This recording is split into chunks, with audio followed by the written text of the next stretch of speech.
মসজিদে প্রবেশের নিয়ম এবং দোয়া। আমরা মসজিদে প্রবেশ করি, কিন্তু অনেকেই দেখবেন উঁচু করে তাড়াহুড়া করে ভালোভাবে হাত পা না মুছে মসজিদে প্রবেশ করে যায়, এবং মসজিদের ভিতরে দেখবেন যে পায়ের যে পানি থাকে এবং হাতে দাড়িতে যে পানি থাকে সেগুলো আপনার কাতরাভাবে টোপাতে থাকে, পানি পড়তে থাকে। অতএব এই উজুর পানি মসজিদের ভিতরে যদি পড়ে তাহলে কিন্তু আপনি গুনহগার হবেন। মসজিদের ভিতরে উজুর পানি ফেলা মাকরুহ।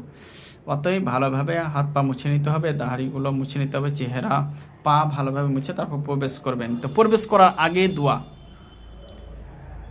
পরিপূর্ণ যে দোয়াটি আছে হাদিস থেকে, সেই দোয়াটি আপনাদের সম্মুখে আজকে আমি পেশ করছি। সেই দোয়াটি আপনারা মুখস্থ করে সেই দোয়াটি আপনারা সকলে আমল করবেন। তো আসুন, সর্বপ্রথমে ডান পা দিয়ে প্রবেশ করতে হয়। তো এই দোয়াটি পড়বেন, দিয়ে ডান পা দিয়ে মসজিদে প্রবেশ করবেন। বিসমিল্লাহি ওয়াসসালামু আলা রাসূলিল্লাহ সাল্লাল্লাহু আলাইহি ওয়াসাল্লাম।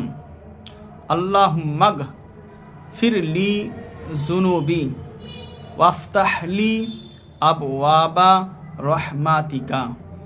এই দোয়াটি বলে ডান পা দিয়ে মসজিদে প্রবেশ করবেন, এবং যতক্ষণ মসজিদে থাকবেন ইতিকাফের নিয়তে থাকবেন, দুনিয়াবি কোনো কথাবার্তা বলবেন না, ইবাদতেই মাশগুল থাকবেন।